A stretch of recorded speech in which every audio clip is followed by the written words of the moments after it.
Hello friends. Before we start, make sure to like and subscribe to the channel and leave a comment with where you're from and what time you're watching. That way, YouTube will keep showing you stories just like this one. Now, let's begin.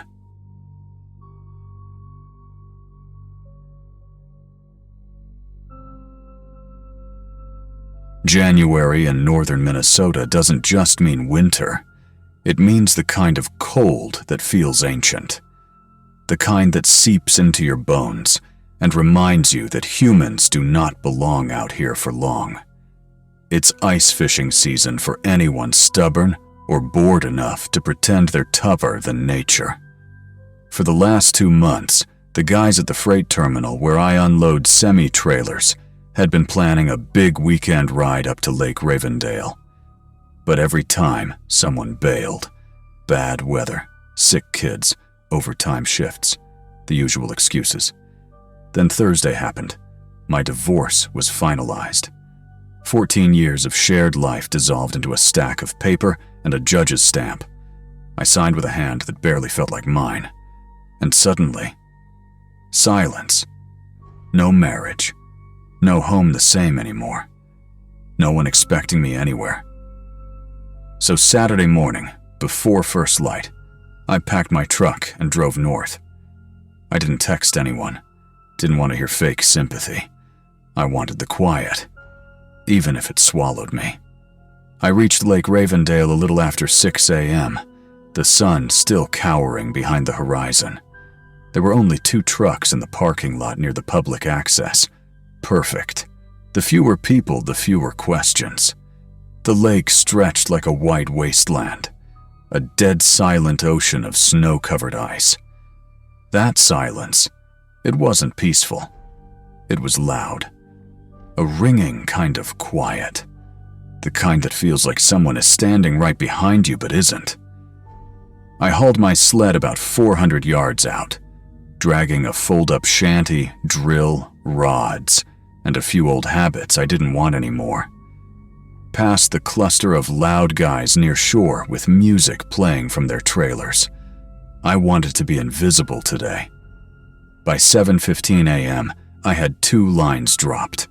My portable heater hummed. A fresh cup of coffee steamed against the frozen air. For the first time all week, I breathed. Around 10:45 a.m., the wind shifted.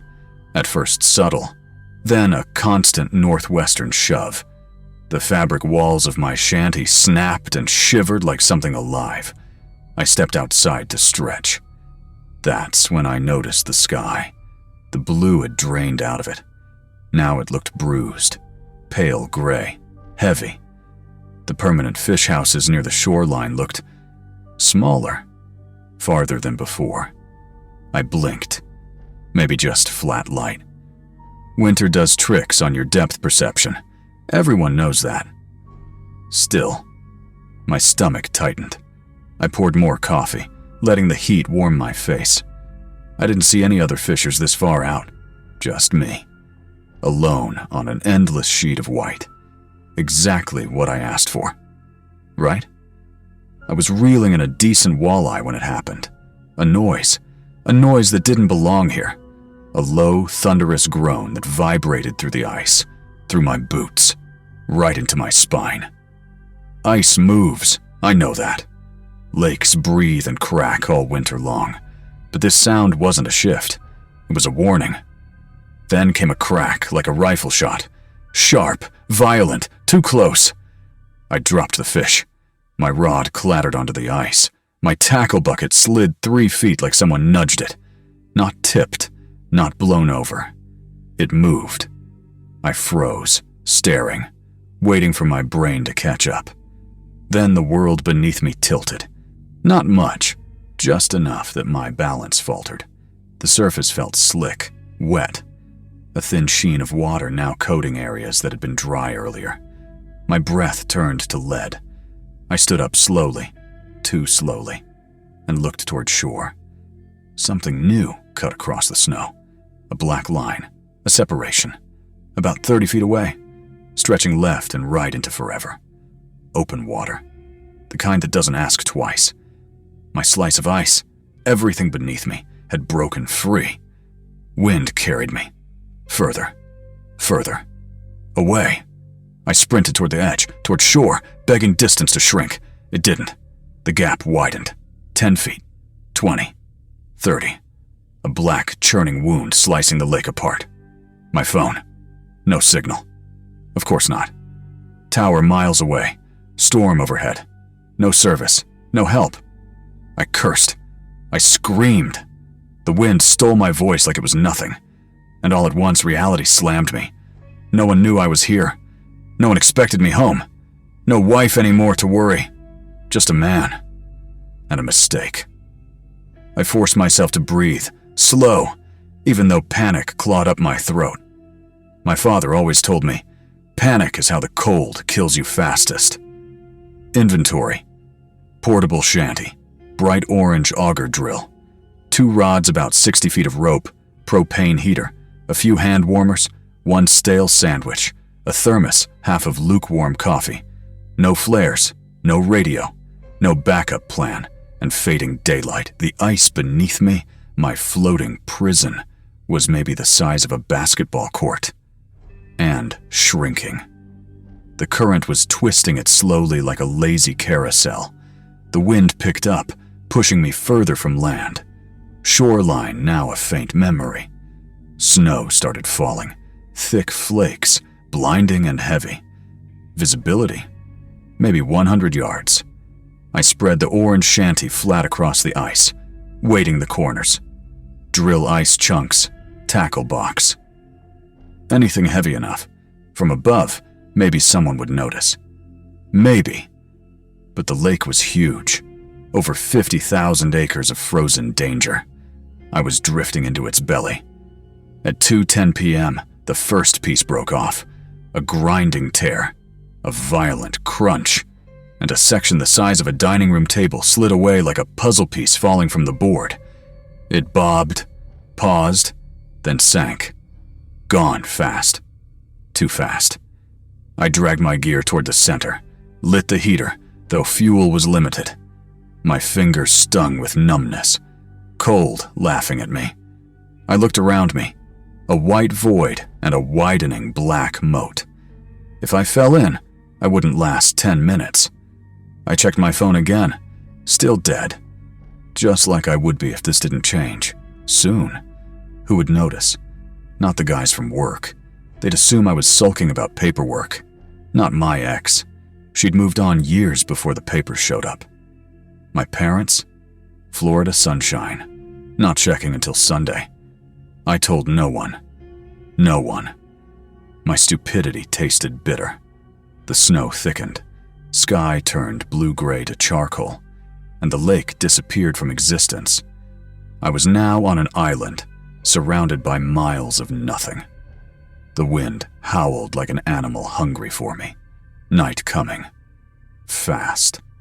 I wrapped myself in the shanty fabric, heater burning hotter, and tried to not think about how cold the dark would be, or the way the ice cracked, groaned, shrank around me. My watch read 3:46 p.m., daylight nearly gone. Then, a sound. Not the lake, not the wind. An engine. I stood up too fast, slipping, catching myself just in time. I screamed words even I couldn't understand, just primal noise, fear and hope tangled. A faint glow appeared through the snow, then a shape. A low vessel gliding fast over ice and water alike. An airboat. Hope has never sounded so mechanical. It circled wide, cautious, the pilot yelling instructions through a loudspeaker. Stay back! Center of the ice! Don't move! A rope flew, missed. Another, too short. Third time, perfect. I tied it to my waist with shaking hands. Ice groaned under my boots, threatening collapse.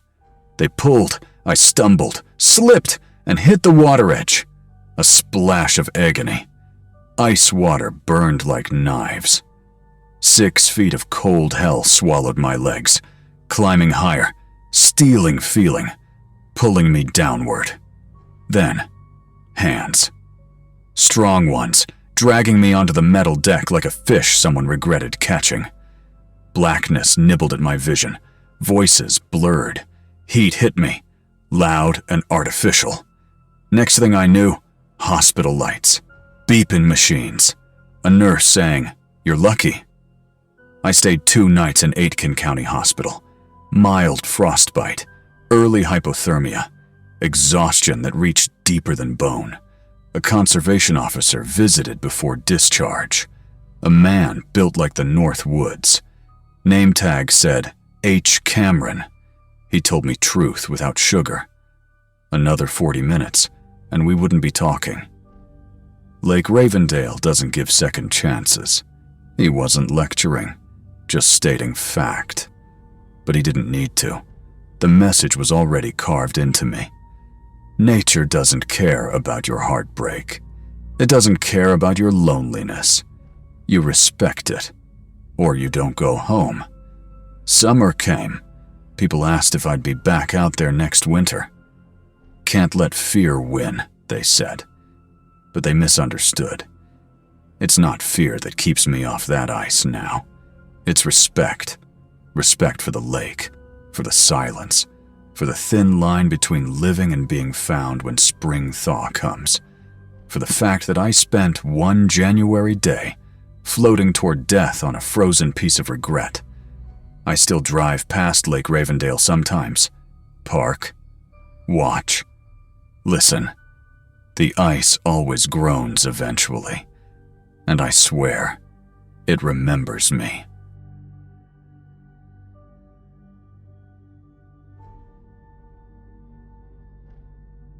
Anyone who has ever lived through a true Midwestern blizzard knows the kind of silence I'm about to describe. Not peaceful silence. The kind that feels like the world has been buried alive. Like the snow itself is leaning in, listening, waiting. My name is Maren Keller, and last year, winter nearly killed me. After my marriage collapsed like thin ice under too much weight, I needed distance from everything familiar. Needed air I could breathe without choking on memories. So when my aunt passed and left me her farmhouse, 6 miles outside a tiny town called Iron Valley, North Dakota, I didn't think twice. Isolation was the point. The house sat at the end of Holly Ridge Road, a private drive barely visible under even a dusting of snow. One neighbor, a widower named Harvey Boone, lived 1.5 miles away, and even that felt too close sometimes. I wanted to vanish, to stitch myself back together in the quiet. For 8 months, I convinced myself I liked the loneliness, until the night I learned what real fear feels like. It was the first week of January when the storm was announced. Worst in 2 decades, the radio warned. Up to 4 feet in the rural belts, wind chills dropping low enough to kill exposed skin in minutes.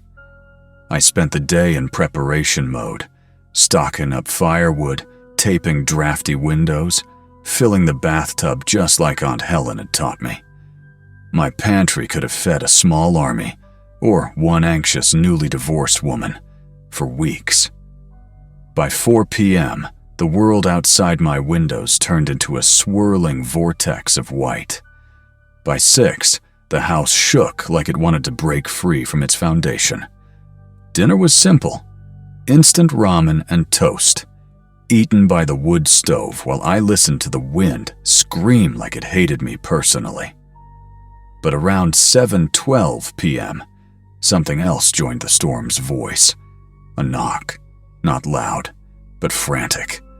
My head snapped toward the sound, the front door. No one ever came here, not even the mail truck. For a moment, I just sat there, staring, bowl in hand, heart pounding against my ribs like it wanted to run without me. Then the knock came again, this time followed by the sharp, broken voice of a woman. "Please, please help me. I need inside. I'm freezing."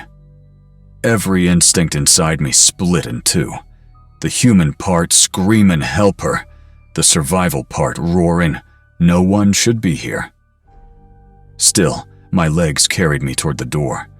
Through the frosted glass pane, I saw her, maybe 24, hair dark and plastered to her face, wearing only a thin hoodie and jeans, her skin blue-gray from the cold. She shook like her bones were rattling loose. "Oh God, thank you," she cried when she saw me. "He's going to kill me. Please, just let me in." I was already unlocking the door before my brain could catch up. Then the wind shifted, and my life changed. The snow cleared just enough for me to see the barn, a sagging structure about 50 yards from the house. There, half hidden behind it, 3 silhouettes, still, watching her, watching my house.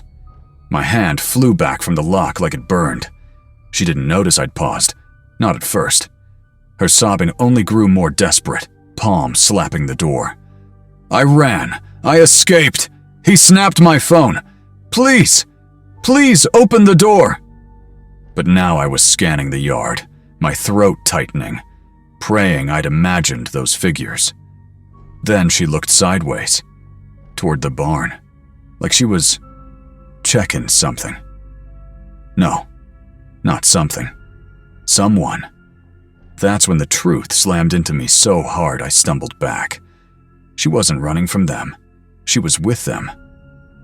"I'm calling the police," I forced out, voice shaking. The crying stopped, instantly. No fade, just gone. She straightened, lifted her head, eyes dead and completely emptied of fear. When she spoke again, her voice had changed too. "That won't work." Flat, emotionless, like a recording. She stared directly into the window, face blank as a corpse. "The towers are down. Landlines too. You have no way to call anyone. Nobody is coming." My phone was in the kitchen. I hadn't checked it in. Who knows how long. I ran for it, hands shaking and no signal. Exactly like she said. "You should have opened the door," she murmured outside, tone almost bored. "It would have been faster." She then turned, looked back toward the barn, and nodded. Once. Footsteps. Heavy. Coming from the back of the house. My body moved on instinct, a surge of adrenaline propelling me to the kitchen, where I crashed into the back door just as a dark shape passed the small window in it. The deadbolt was locked, thank God, but the wooden frame groaned under the first bang. Then a second. Then a deep male voice, muffled but unmistakably confident. "Open the door." That's all he said. Like a command. Like he already knew I'd obey eventually. But I was not going to die waiting to be gentle. There was a shotgun in the utility closet. Aunt Helen's old Remington. Always loaded. Her words echoed. "An unloaded gun is just a heavy stick." I had never fired it myself, but terror makes fast learners. I grabbed it, racked it, the sound slicing through the house like lightning. "I have a gun!" I screamed toward the door. "Leave now or I'll shoot!" Silence, except wind and my breathing. Then, her voice, right outside the back door. "She's armed! Remington! 12 gauge!" She was describing it to them like she was inventorying my doom. My heart didn't beat. It jackhammered. Whispers followed. Low male voices, plotting. Then shuffling footsteps. Not leaving, flanking. They were moving around the house, looking for a weak point. My mind raced. Where? Where was I vulnerable? And then I remembered. The basement storm door. Rusty hinges, rotting frame. I'd been meaning to reinforce it for months. Too late. There was another bang, this time below me. The sickening sound of wood splintering. I ran for the living room, gun up, shaking so hard I could barely keep grip. Then, boom! The storm door downstairs gave way. Slow, dragging footsteps on the concrete. Someone entering my basement. My vision blurred, terror turning the world into a tunnel. "Leave!" I screamed again. "I have a gun!" No answer. Just footsteps on the basement stairs. Creak. Creak. I pointed the shotgun toward the staircase doorway, finger whitening around the trigger, lungs collapsing. Silence. Then, a knock from behind me. The front door again. "County Sheriff!" a man's voice called out. "We got a distress call. Is anyone inside?" "Sheriff, help!" Oh God, help! But how the hell would anyone call? The lines were dead. The woman had said, "Wait, what if it wasn't real? What if they were trying to lure me into opening the last barrier between me and them?" Adrenaline fought logic. I stumbled cautiously to the window, gun raised, and saw a county patrol SUV parked in my driveway. Red and blue lights painting the snow in frantic color. 2 deputies stood on the porch, uniforms unmistakable, pistols drawn, scanning the yard. The older one shouted, "Ma'am, you're safe! We're here!" I nearly dropped the gun, sobs ripping out of me I didn't know I'd been holding in. I unlocked the door with trembling hands and collapsed into the deputies' arms as they rushed me out. Cars arrived, flashlights swept the property, boots stomped through fresh snow. But there was nothing left to find. The basement door was smashed open, footprints everywhere, already fading under fresh powder. The girl was gone. The men were gone. Their tracks melted into the blizzard like ghosts. Even worse, the county dispatch later confirmed. No distress call had been placed. So how did the deputies know? Because Harvey Boone, quiet widower, nearly blind but sharp as a hawk, saw a set of unknown headlights turn down Holly Ridge Road through his binoculars earlier that afternoon. He never ignored gut feelings, not after his wife died in what he called a bad man's bad decision. So he called the sheriff. He saved my life that night. The detective told me similar tactics had been showing up in rural states, home invasions disguised as rescue pleas. If the homeowner opened the door, they were never seen again. "You're lucky," he said. "Most people try to help." Lucky. That's what he called it. I sold the house within 27 days. Moved to a downtown apartment, noise and neighbors my new security blanket.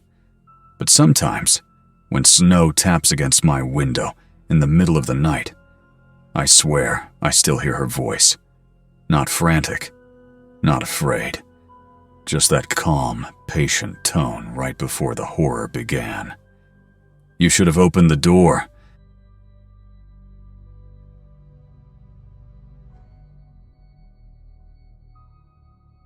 I've always loved winter, the quiet of it, the way snow softens every sound, the way Christmas lights glow against the cold dark. It used to make me feel safe.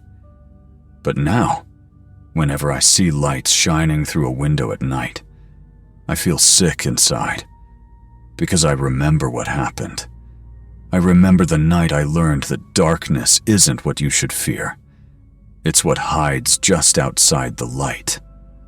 My daughter Mia had begged me to leave the house lights on while she stayed with her dad that night. "Please, Mom," she'd said over the call. "I like to see our lights glowing when we drive past. It looks like you're awake and waiting." I laughed and promised I would. I didn't tell her the truth. This was my first Christmas Eve alone since the divorce, and I was terrified of the silence. After the call ended, I made myself a cup of hot chocolate and curled up on the couch. White lights wrapped the banister. The Christmas tree blinked soft and colorful in the corner.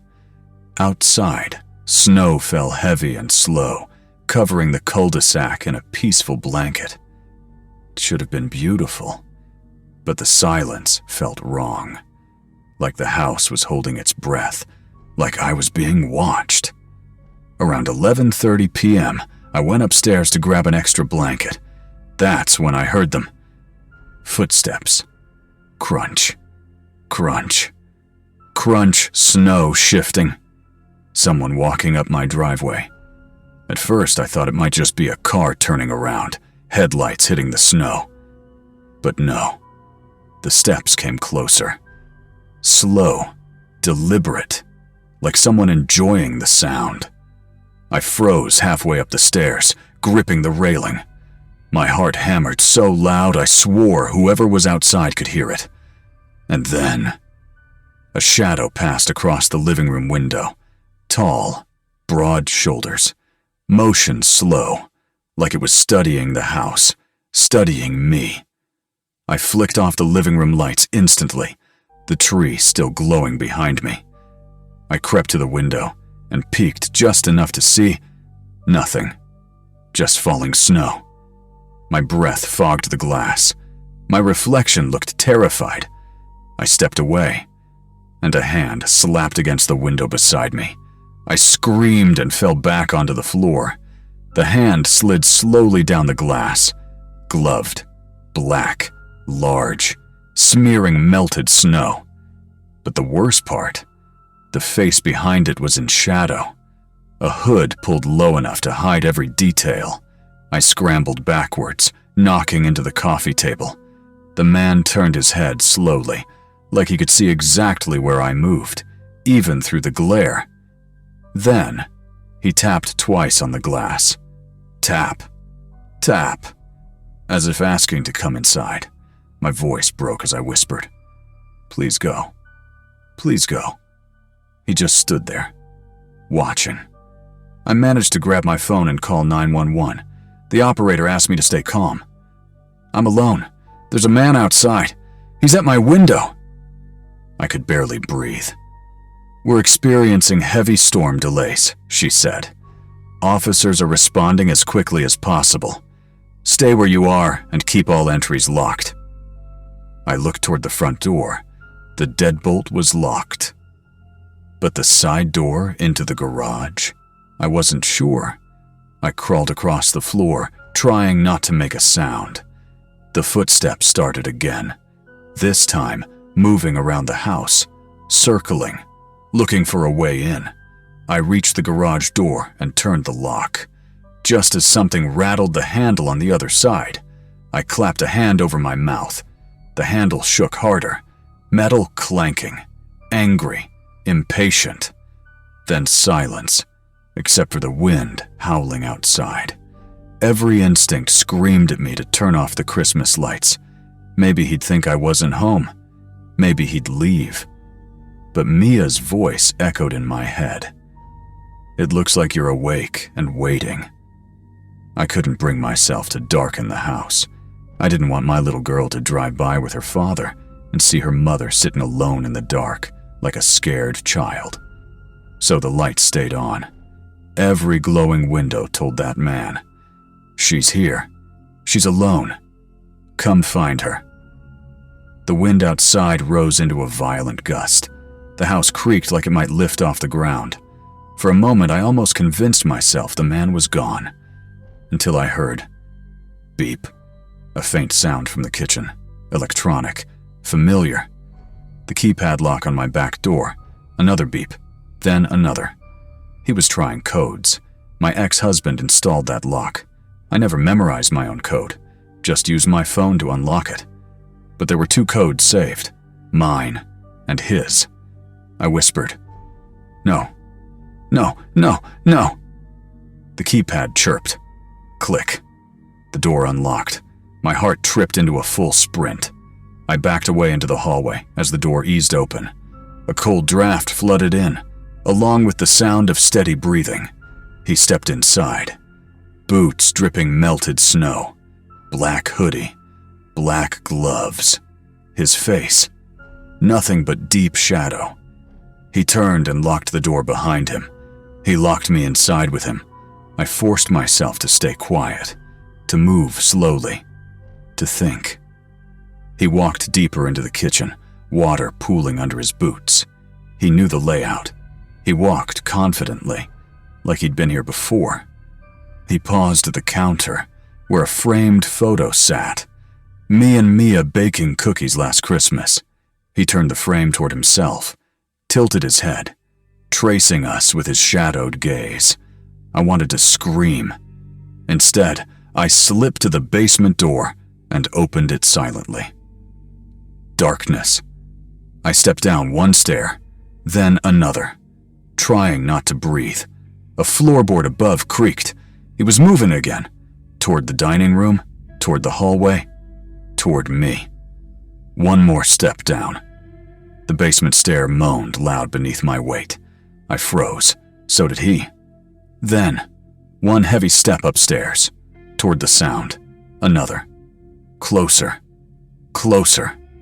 I shut the basement door just as his silhouette reached it. He stood an inch away on the other side, listening. Through the thin wood door, I could hear him breathe. Slow. Steady. In control. He tried the handle. Locked. Thank God. He tapped the door once. Just once. I pressed both hands over my mouth, shaking violently. Then, he walked away. Not toward the front of the house, toward the stairs, toward my bedroom. I crept back up, inch by inch, not daring to make a sound until my head was level with the upstairs. He was in my hallway, walking right past me, straight into Mia's bedroom. He turned on her lamp. Soft pink light spilled from under the door.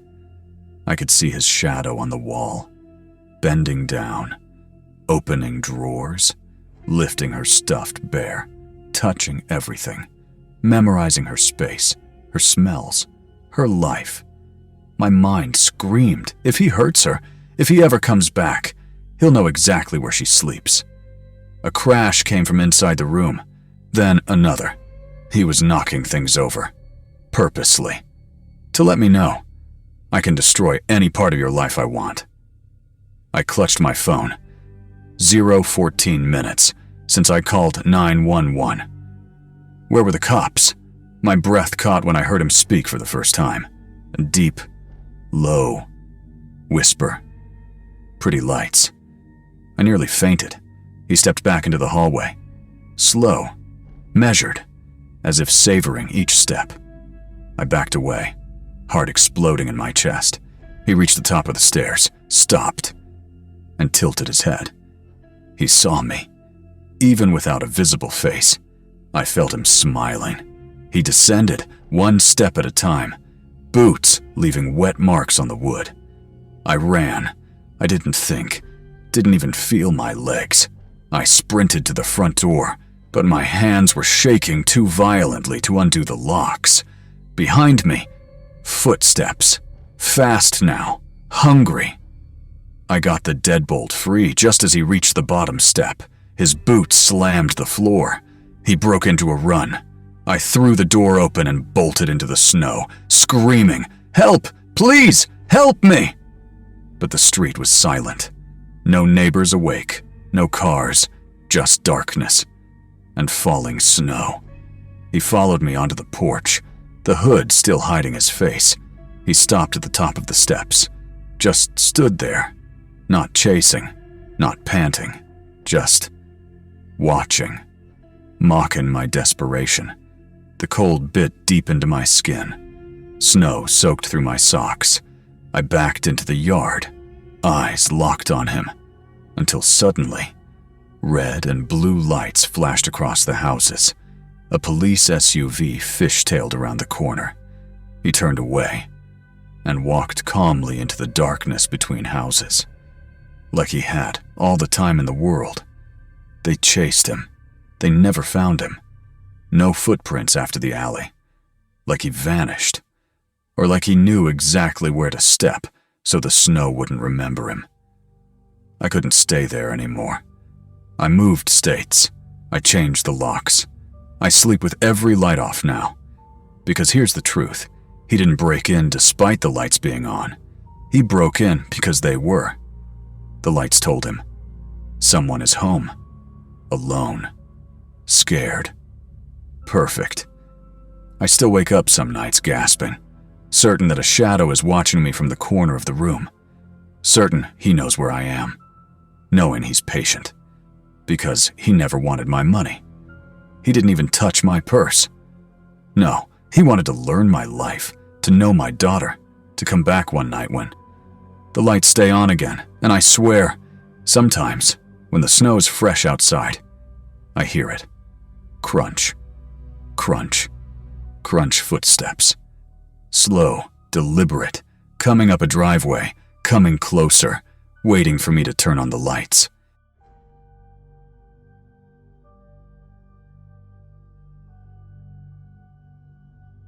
My name is Monica Hale. I never believed winter could feel like a threat, until that night. I live in a quiet suburban neighborhood in Minnesota, the kind where people wave when they shovel their driveways and kids build snow forts together in the yards. Wasn't perfect. No place ever is. But until last January, I thought it was safe enough. That night began like any other winter evening. Cold, quiet, and dark too early. The storm outside was predicted to be one of the worst in decades. Heavy snow, sub-zero temps, power outages expected. The kind of storm everyone in town prepared for, like the apocalypse. I had just put up the last of the insulation tape around my windows and heated some cocoa when my phone buzzed. A neighborhood alert from our community group chat. A message from Mrs. Adler, the neighborhood coordinator. Everyone stay indoors. Power lines are unstable. Also, if anyone lives near the corner of Cedar Lane, please check on Mr. White. His daughter can't reach him. My stomach sank. Mr. White, the elderly man living 2 houses down, always quiet, always alone. His daughter visited every few weeks, but she lived far away, somewhere south, where winters didn't feel like punishment. I'd only spoken to him twice since moving here. He'd seemed confused, lost in his own house, but kind. I stared out the window. Snow hammered the street lamp so hard it flickered like a dying candle. I should have ignored the message. I wish I had. But conscience is a stubborn thing. I threw on an oversized coat, snow boots, gloves, scarf, hood, everything. Then I grabbed my emergency flashlight and stepped outside. The wind hit me like a wall. The cold stung my skin instantly. It was like walking into a living, breathing storm beast. I pushed through the snow that was already halfway to my knees. The wind howled like it was trying to scream warnings I couldn't interpret. When I reached his house, I rang the bell. No response. I knocked. Still nothing. Snow was piling against his door like it wanted to seal us all in forever. Mr. White, it's Monica from down the street. Are you okay? For a heartbeat. Silence. Then, thunk. Something hit the door from inside. The porch light flicked on. The door creaked open a few inches. He stood there, old, wild-eyed, trembling, holding the door like it might float away from him. "Who are you?" he snapped sharply. "It's Monica, your neighbor. Your daughter said no one could reach you." His jaw clenched. No, you can't come here. They'll find..." He stopped mid-sentence and stared past me into the street, like he saw something I didn't. The wind screamed louder. "Please," I said, "let me help." He blinked rapidly, confusion flashing like static behind his eyes. Finally, he stepped aside. "Fine, just for a moment. Before they see you." "They?" I hesitated, but I stepped inside. The warmth hit me instantly. Too warm, even for winter. Like every heater in the house was on full blast. The air felt thick and suffocating. The door slammed shut behind me. I startled. He locked it with 2 deadbolts. Then he turned slowly toward me. "You shouldn't have come," he said quietly. The living room looked normal enough. Old furniture, dusty family photos, untouched decorations from decades past. But the atmosphere was tense, like fear stored in every corner. "You speak with my daughter?" he asked, pacing with a slight limp. "She messaged the neighborhood group. She was worried. Your phone—" "I smashed it," he interrupted. "Why?" "So they can't track us." My heart fluttered. "Who?" "The power company," I half joked. His voice dropped to a whisper. "They come in the storm. They like when it's loud." I followed his gaze to the windows, each one covered with plywood. "I tried to leave once," he muttered. "They chased me. Hours. Days. I locked and hid. Now I wait." I realized he might not be fully mentally stable. Maybe dementia. Maybe paranoia. I softened my tone. "Mr. White, why don't you sit? I'll make us some tea and help call your daughter." He spun suddenly, eyes blazing. "No phones! No signals! You'll get us both killed!" The storm outside slammed snow against the windows like fists. The power flickered. My chest tightened. I tried again, slower. "Your daughter loves you. She wants you safe." His face crumpled, sadness flooding his expression for a brief but real moment. "She left me," he whispered. "Everyone leaves eventually." My heart broke a little. I wanted to give him comfort. Instead, he reached into his coat pocket and pulled out a gun. I froze. Ice spread through my veins faster than the storm outside. He raised the gun, not at me, but at the front door. "Sit on the couch," he demanded. I obeyed slowly, my heartbeat hammering so hard I felt dizzy. He dragged a heavy cabinet in front of the door, blocking it completely. "No one leaves tonight," he murmured. My voice shook. "Please listen. I'm not here to hurt you." He stared at me with suspicion twisting his features. "They always say that," he hissed, "before they take me." "I'm not they, Mr. White. I'm your neighbor." His eyelid twitched repeatedly. "You think I don't know what a spy looks like?" A chill crawled up my spine. He doesn't see me as a neighbor. He sees me as a threat. A blackout surged through the house. Everything plunged into darkness. He gasped sharply. "They cut the power. They know you're here." I raised my flashlight, slowly, and clicked it on. The beam illuminated his trembling silhouette. He looked terrified, not of me, but of something unseen. "We go downstairs," he ordered. "Safe room, no windows." I didn't want to go, but he had the gun. "Fine," I whispered. "I'll follow you." He led the way, the floorboards creaking under his weight. We descended the basement stairs. The air turned cold and musty. When he shut the door behind us, he locked it from the inside. My flashlight revealed walls lined with dusty shelves, old tools, canned food, blankets. He had prepared for something he believed was coming. There was a large radio on a table, old, military-looking. Next to it lay maps, scribbled notes, and a handheld receiver. "You have no idea how they hunt," he whispered. "The storm hides their footsteps. The cold hides their breath." "Who?" I asked again, trying to stay calm. "People who aren't people anymore." His voice cracked. "I used to be a doctor. I saw what they did to their victims. They carved them from the inside. Replace what matters." He turned to me suddenly. "Tell me what you really want from me." "I want to go home," I said softly. "You're lying." He lifted the gun again. "No!" I shouted. "I swear! I just came to check if you were okay. That's all!" His hand shook violently. Tears filled his eyes. "I don't want to die alone," he whispered. "Then let me help you," I replied. He lowered the gun slightly, unsure. Then, bang, something slammed upstairs. We both startled. He flicked off my flashlight. "Don't move." We stood in pitch black silence. Footsteps creaked across the main floor. Slow, heavy, deliberate. I felt bile rise in my throat. Was someone else in the house? Mr. White's breathing hitched. "They found us," he whispered.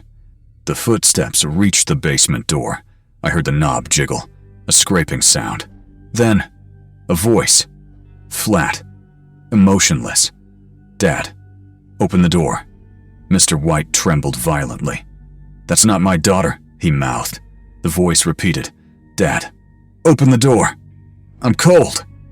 The door handle rattled harder, metal bending. Mr. White raised the gun toward the door, backing up until he hit the far wall.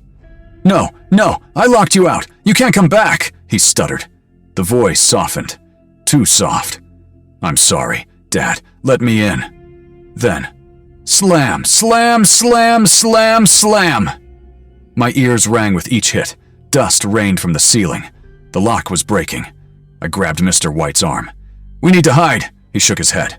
"No, we hold the line. If we run, it chases.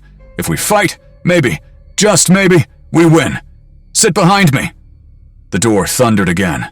Wood cracked. A pale hand forced its way through the gap, fingers grasping, twitching unnaturally. Not normal. Not human. I screamed. Mr. White fired a shot, a deafening blast. The hand recoiled sharply with a shriek that wasn't human either. Footsteps retreated fast. Up the stairs. Then silence. Mr. White slumped to the floor, shaking uncontrollably. He whispered, "See? I told you. They always come back different." Minutes passed. Maybe hours. Hard to tell in fear. The storm howled outside, but the house was still. I tried to steady my breathing. "What happened to her?" I asked quietly. "Your daughter." He stared blankly. "She went missing. Cold night like this. Years ago. Police stopped looking after 2 weeks. But she returned." His voice broke. Except it wasn't her anymore. I hugged myself tighter. "How do you know?" She didn't remember me. Didn't blink right. Her joints moved wrong, like something learned how to wear her skin. A tear slid down his cheek. She tried to take me away. Said I belonged with her now. Said I'd be reborn, too. "And you think she's come back again?" I whispered. He nodded, eyes distant. "She won't stop until I join her." My heart ached, but fear pulsed stronger. Then he added, "And now she'll want you, too." Crash. Glass shattered upstairs. The intruder was back, running, slamming walls, hunting. Mr. White bolted upright. "We go now. Back door. Storm is cover." We crept to the stairs. He held the gun ready. Each step felt like a death sentence. We reached the kitchen, snow blowing violently through a smashed window. The cold hit us like knives. "Stay close," he ordered. We stumbled through the blizzard, snow up to our knees. Visibility was barely 5 feet. Wind roared like a monster at full scream. Halfway across his yard, I heard it, that voice, again. Behind us, much closer. "Dad." We turned. Through the white chaos, a figure moved. Slow, unnatural, head tilted too far to one side, limbs stiff like a puppet. Her eyes glowed faintly in the storm, reflecting flashlight beams that didn't exist. My throat closed in terror. Mr. White aimed. "Back away!" he shouted. The figure didn't. She lunged. The snow exploded beneath her feet.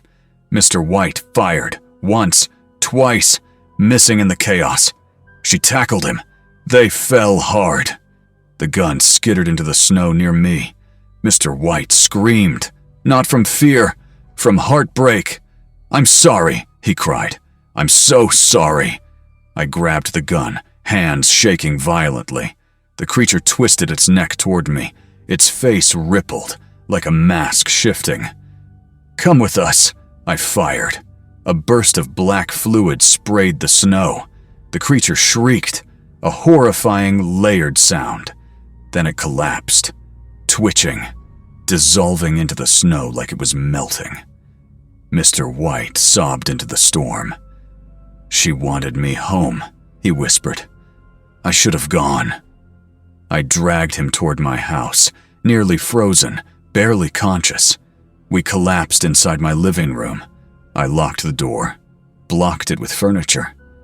We sat wrapped in blankets, trembling as the heaters hummed back to life when the power returned. Mr. White stared at the wall, voice empty. "You think she died tonight?" "No. They never die. They just wear new faces. Police came when the storm cleared. They found nothing. No blood. No footprints. No sign anything had been there at all. Mr. White was taken for medical evaluation. They think he's just sick, confused, imagining things. But I know what I saw, what I shot at, what melted into the snow. Now, every time a blizzard rolls in, I hear footsteps outside.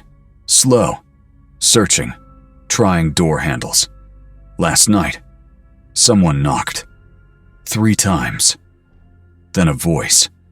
"Monica, it's so cold. Won't you let us in?"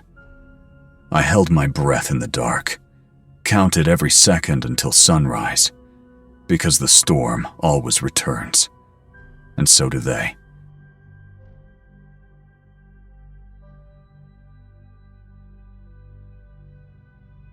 I had spent most of my life in the Rocky Mountains, growing up in northern Colorado, but nothing prepared me for the terror that February on Mount Silverpine would bring. I've hiked countless trails, summited peaks in every season, and considered myself more than competent in the backcountry. But that winter taught me the humbling, terrifying truth. Nature doesn't care about experience. My name is Gideon West, and my fiancée, Naomi Kessler, had insisted we try the old Silverpine Ridge Trail.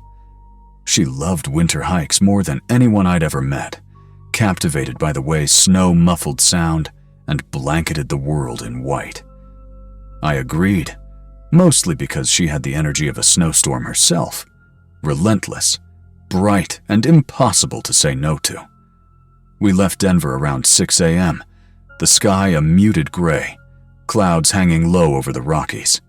The trailhead was about 2 hours northwest, a small gravel lot off Highway 14, nearly empty in the dead of winter. A sign warned of unmaintained trails beyond this point. Use extreme caution. Naomi laughed at the warning like it was a joke. I tried to smile. I had read every survival article I could find. Packed hand warmers, extra layers, emergency blankets, high-calorie food, and even a small tent in case we had to spend the night unexpectedly. The first few hours were textbook perfect. The snow was crisp underfoot, the evergreen pines frosted with heavy ice that sparkled when the sun occasionally broke through. Naomi always surged ahead, leaving me behind to trudge through knee-deep snow. I didn't mind. I liked watching her move, bright blue jacket standing out against the frozen landscape. We chatted about mundane things, her sister's wedding, my mother's new cat, whether we should finally try skiing together. Things that felt far removed from the wilderness surrounding us. Around 10:45 a.m., we reached a familiar ledge halfway up the ridge. From here, the valley below sprawled endlessly, frozen rivers glinting like glass. We paused for water and granola bars, Naomi teasing me about my obsessive packing. "You're basically a walking survival show," she said, grinning. I laughed, but my heart felt light. This was exactly the kind of day I lived for. Quiet, beautiful, live. But I knew that beauty could flip in an instant, as mountains are prone to do. By 11:30, that flip came. I noticed a shift in the light, clouds thickening unnaturally fast, gray fingers reaching over the peaks. A wind picked up, slicing through my layers. At first it was mild, teasing, almost playful. Then it became relentless. Snow began to fall sideways, not the gentle flakes we'd enjoyed earlier, but small daggers of ice that stung any exposed skin. Naomi, ahead of me as always, yelled something I couldn't hear over the wind. I should have turned back immediately. But pride, stupidity, or some mix of both made me insist we at least reach the ridge summit before retreating. That decision nearly killed us. Visibility dropped so fast it was impossible to see more than 20 feet. Naomi's bright jacket faded to a ghostly blur.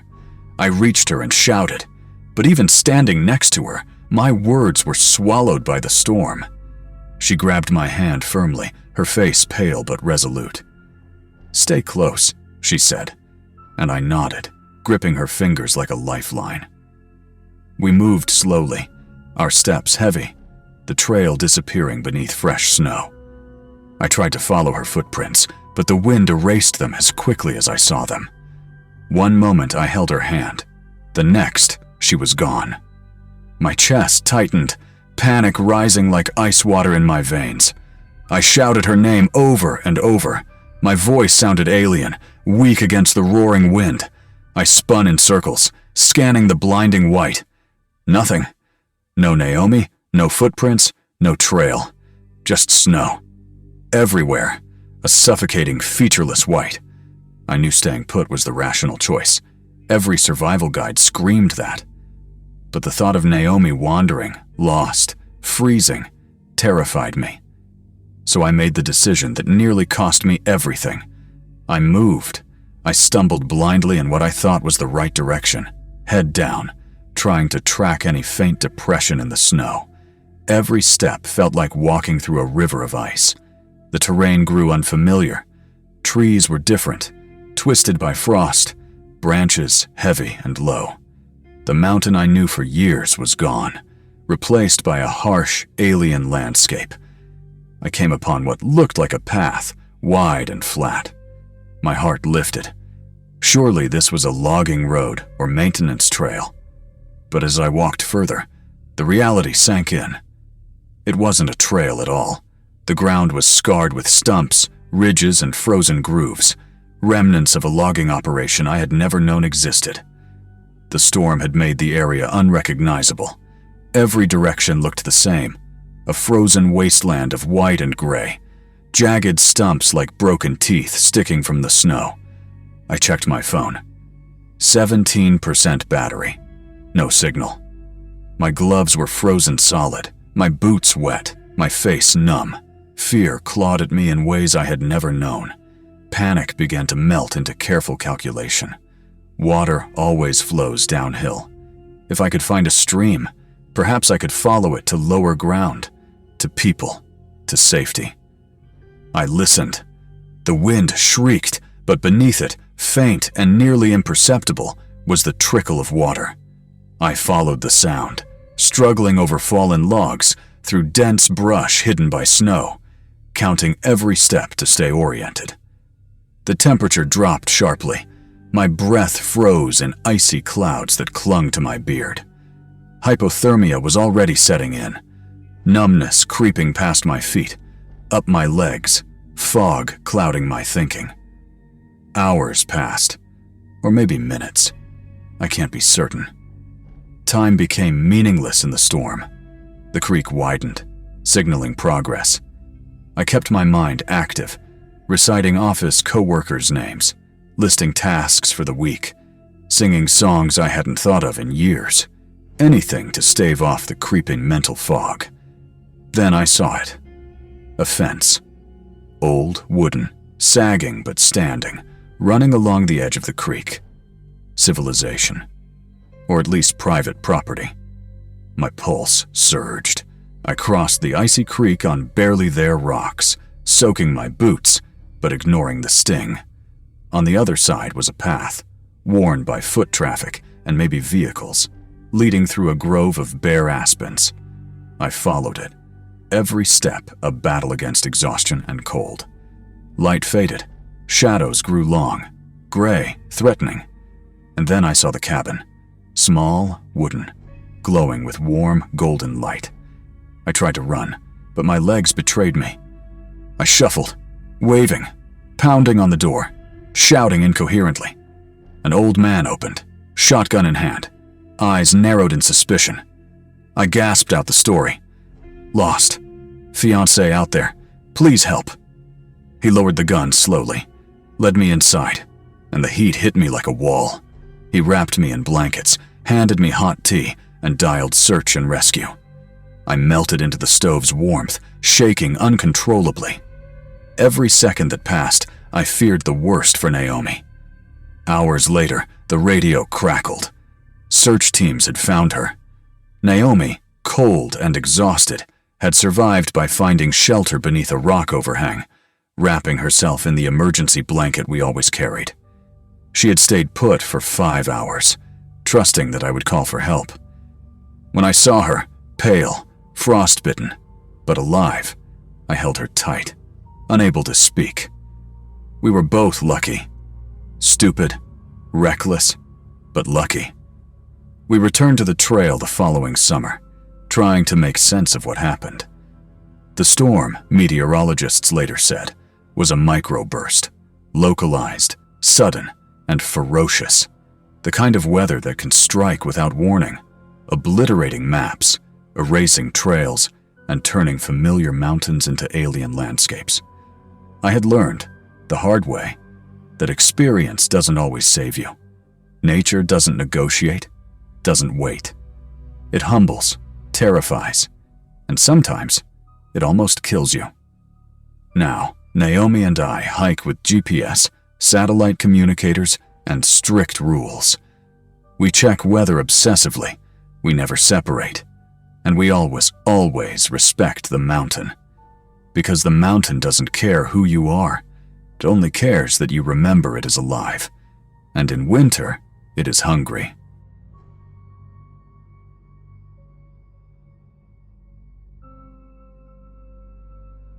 Saturday night, December 23rd, 2023. The snow had started falling lightly that afternoon, coating everything in a soft, glowing white, the kind of snow that makes a neighborhood feel insulated from the world. I had spent the day helping my wife, Marissa, finalize the last details for our family Christmas gathering. We had moved into our new home on Holly Ridge Lane, a quiet suburban street in Charlottesville, Virginia, just under a year ago. It was a modest 2-story home, nothing extravagant, but warm and inviting. And for the first time in years, it felt like we had finally settled somewhere. Tonight, our little house was packed. My parents, Harold and Janet, had driven up from Raleigh, North Carolina, while Marissa's younger brother, Tyler, came with his wife, Nora, and their 2 children. Counting our own daughter, Sophie, who had just turned 4, there were 9 of us crammed into a space that seemed suddenly smaller than it had last summer. The smell of Marissa's roasted turkey and her signature chestnut stuffing mingled with the scent of cinnamon and pine, the latter emanating from our freshly decorated Christmas tree. Sophie and her cousins were chasing each other around the living room, shrieking and laughing, the sound bouncing off the walls and ceiling. For a moment, I let myself feel the satisfaction of finally hosting a family Christmas, the culmination of years of scraping by, working extra shifts, and moving from apartment to apartment. By 7:30 p.m., dinner had been cleared, and desserts were set on the counter. We were enjoying coffee and hot chocolate when the first knock came. It was soft at first, just one sharp rapping that seemed to cut through the hum of conversation. I remember pausing mid-step with a plate in my hands, thinking it might be a neighbor stopping by to say hello, perhaps bringing a holiday treat. Holly Ridge Lane had a mix of older couples who mostly kept to themselves, but they were polite when you spoke with them. Marissa caught my eye from across the room and gave a small shrug. I nodded and set the plate down before heading toward the front door. The porch light was on, spilling a warm yellow glow across the freshly fallen snow. But when I opened the door, just a crack, I froze. There were 4 people standing on our porch, 3 men, 1 woman. None of them dressed for the cold. 1 man in a thin denim jacket over a t-shirt, the woman in a hoodie with the sleeves rolled up. They all ranged in age, from a young man in his 20s to a middle-aged man with a scraggly gray beard. The oldest man stepped forward and smiled, but it was the kind of smile that didn't reach the eyes, a rehearsed politeness that set my nerves on edge. "We're friends of Tyler," the man said, his voice smooth. "He invited us over for dessert. Sorry to show up unannounced." I turned back to the dining room, calling Tyler's name. Tyler emerged, confused, shaking his head. "Nope," he said. "I wasn't expecting anyone." When I turned back, the story had already shifted. The woman now claimed they were from a local church group. Tyler's wife, Nora, appeared at my side, equally puzzled. "I've never seen any of them before," she said, voice tight. "I don't belong to any church group." The strangers didn't leave. They just stood there, expressions calm, almost patient, as if waiting for me to falter. The oldest man, the one with the gray beard, gestured subtly with his hand, and the group scattered, 2 to the left, 2 to the right, slipping into the shadows of the snow-covered lawns. My instinct screamed at me to lock the door, and that's exactly what I did. For a few minutes, I tried to immerse myself back in the warmth and chaos of our holiday gathering. Laughter echoed from the living room, dishes clattered, Sophie squealed in delight. But that sense of safety shattered when I heard the back door handle rattling, a slow, deliberate motion, testing whether the lock would give way. I yanked the curtain aside and looked directly at the face of the woman from the porch. Her stringy blonde hair hung in icy strands, and her smile was wide, unnaturally wide, revealing too many teeth. She didn't flinch or look surprised. She just stood there, watching. I dialed 911, my hands trembling. The dispatcher's calm voice anchored me as I relayed the events. My father, a retired carpenter, positioned himself near the back door with a large carving knife, while Tyler and I kept watch on the front windows. The dispatcher instructed us to keep everyone away from the doors and windows until officers arrived. Minutes felt like hours. We huddled in the living room, Marisa on the floor, with Sophie and the other children, reading Christmas stories in a voice she tried to keep steady. The wind howled outside, rattling the windows and shaking the house. Every shadow seemed alive. Every small sound triggered a panic I couldn't shake. Then, finally, the flashing lights of police cars painted the walls red and blue. Relief surged, but it was mixed with lingering terror. Officers canvassed the property, shining flashlights along the snow-covered yard, checking doors, windows, and nearby sheds. No one was found. Only footprints leading from our back door to the fence line, then disappearing into neighboring yards. A neighbor mentioned seeing a white van parked nearby earlier, one she didn't recognize. The officers exchanged a glance that told me they were familiar with this type of incident. A series of home invasions targeting families during the holidays, strangers claiming to be lost, or friends testing doors, looking for opportunities. They emphasized that our caution and immediate call to 911 probably saved us. We never slept properly that night. Every creak of the house, every gust of wind made my heart race. Every glance at the window reminded me of her empty smile, pressed close to the glass. Weeks later, I read about a family in Albemarle County who had been robbed in the same manner. 4 intruders, claiming to be lost, gaining entry during a family gathering. I stared at the report, wondering if it had been the same people, wondering what could have happened if I had opened the door just a little wider. We celebrated Christmas quietly that year, lights left on, doors locked, security cameras installed. Our neighborhood, normally quiet and cozy, felt different, haunted by the memory of those shadows outside our home. I still remember that night in vivid detail. The snow, the cold, the unnatural patience of the intruders.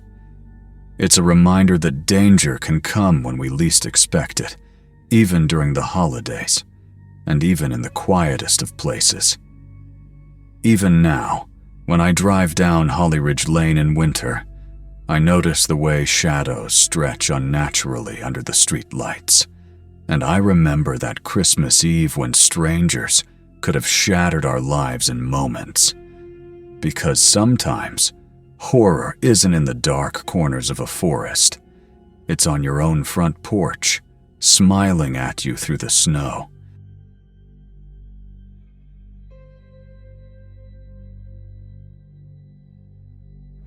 Winter in Ridgewood, New Jersey, had a way of making everything feel sharper, colder, and a little more alive. The night I took that graveyard shift at the small 24-hour convenience store on Maple Crest Avenue, the world outside seemed like it existed in two states, frozen and utterly silent. I had agreed to work that shift mostly out of stubbornness to prove I could manage my college classes, my part-time job, and the growing pile of bills all at once. At the time, I was living in a cramped apartment above a laundromat with my cousin, Brady, and trying to save enough to move out before the semester ended. Night shifts were quiet, predictable, and a rare oasis of control in a life that otherwise felt like chaos. That night, the cold didn't hit me until I walked near the front windows. Frost had gathered thick along the edges, curling like icy tendrils over the glass. I remember pacing between the aisles at around 1:15 a.m., organizing things that didn't need organizing, just to keep my mind occupied and my eyelids from falling.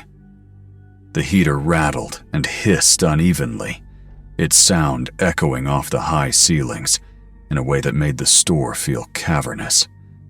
Our store had no strict closing hours, but our manager, Lenny, insisted that the doors remain locked between 2 a.m. and 3 a.m. so we could restock safely. I hated that hour. Even with the doors locked, headlights from the street or passing cars would trigger late-night wanderers who would approach and tap or knock. I had to mime closed through the speaker like some bad actor, hoping no one would press too hard. Around 1:45 a.m., I had just taken out a trash bag and was stacking empty boxes when I heard a sharp, irregular tapping on the front window. Not a casual knock, hurried, almost urgent. I looked up and saw a man pressed against the glass. His hoodie was soaked with frost, stiff as cardboard. His hair clung to his forehead in frozen strands, and his face carried a strained expression that made my stomach knot. He mouthed something, then he knocked again, faster this time. I approached the door cautiously, arms wrapped tight around myself against the cold that seemed to creep in from the frame. "Can I help you?" I called, keeping my voice steady. He pressed his palm flat against the glass, leaning closer, fogging the window. "Please," he said, voice trembling. "Just for a minute. I just need to warm up."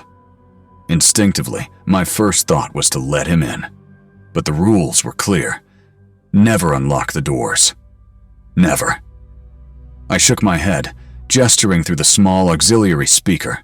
His expression shifted, a tightening in his jaw. Not anger, but something unreadable. Something calculated. Then I noticed another figure in the shadows behind him. A second man standing a few feet away in the snow. Hands shoved into a dark coat's pockets.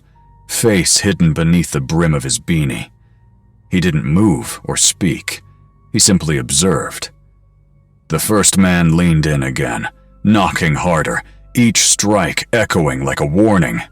I stepped back, heart hammering. Then, almost theatrically, the two men split, moving toward the side and back entrances of the store, testing every handle with an unnerving precision, never speaking, never hesitating.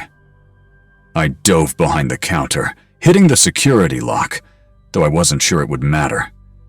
I watched through the lower pane of the glass as the first man yanked at the metal frame of the side door, knuckles white, frost clinging to his fingertips. The second man walked slowly along the icy path near the delivery doors, boots scraping, moving in perfect tandem with the other. It was choreographed, unnatural. The store felt smaller, corners closing in, aisles shrinking with every second. I tried calling Lenny, the overnight manager, but it went straight to voicemail.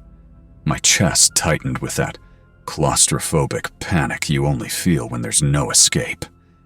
Then came a noise that made me flinch, a dragging sound from the back lot. Something heavy being moved across the ice, slow and deliberate, pausing, then moving again. My throat went dry. I crouched lower behind the counter, trying not to breathe too loudly. The fluorescent lights flickered, casting long, jagged shadows that danced across the aisles. I caught glimpses of them out the back windows. Both men, near the old company van parked at the far end of the lot. Its trunk was open, interior light flickering weakly. A car I hadn't noticed before, a vehicle that shouldn't have been there, added a nauseating weight to the scene. I whispered into the phone, 911. The dispatcher stayed calm, asking for details I could barely provide. Describe them. Describe everything, she urged, her voice a tether. My words tumbled out in fragments, hooded, frost-soaked, moving around the building, testing doors. She told me help was on the way, but the nearest officer was several minutes out. I could hear the sharp clang of metal against the back door. Steady, deliberate, testing, probing. Every strike made my pulse spike. Then came a long, dragging scrape along the concrete and frozen asphalt behind the store. I could only imagine what they were doing. My mind raced, each possibility worse than the last. A sudden flicker. The side security lights clicked on, painting the lot in stark white. I froze. In that harsh illumination, I saw them. The first man pacing in a tight circle, rubbing his arms as if preparing. The second stood rigid beside the open trunk, almost statuesque, motionless. Then the lights cut out again, plunging everything back into the bluish winter darkness. I ducked further behind the counter. My stomach churned. I thought of all the times I'd almost let someone in, all the times I'd considered bending the rules. This wasn't that moment. Then footsteps, slow, deliberate, approaching the front. Only one set. I peeked. The first man, leaning close to the glass again, breath fogging uneven circles across the surface. His eyes swept the store, not knocking, not speaking, just watching. Like a predator testing its domain. And then headlights swept across the lot. Patrol car. Tires crunching the icy snow. Relief surged, mingled with terror. The man at the door whipped his head toward the lot, sprinted toward the van. The second man slammed the trunk shut. Both jumped in, engine roaring, tires fishtailing as they tore into the darkness. Patrol car gave chase but quickly lost traction. Seconds later, the culprits vanished completely. The officer entered cautiously, shining his flashlight along the lot, the back wall, the delivery doors. No signs of forced entry, only faint disturbed snow, patches smeared where they had been. The coordination, the open trunk, the silence. Nothing added up. He stayed until sunrise, making sure the building was secure. Even now, years later, I can still feel the panic, the heat of my own fear in the cold, the way their patient, deliberate movements made the store feel smaller, more confining. What would have happened if I had unlocked that door? If I had let them in? That thought still lingers like frost seeping into my bones. Because sometimes, horror doesn't wait for nightfall in the woods. It creeps up under the harsh glow of fluorescent lights, in the silence between footsteps on frozen asphalt, circling, calculating, waiting for the exact moment you lower your guard. That night, I learned the hardest lesson. The world can feel safe and mundane, and in the next heartbeat, be full of predators, choreographed in their menace, moving around you like shadows on ice. And no one will save you unless you call for help, and pray they arrive in time.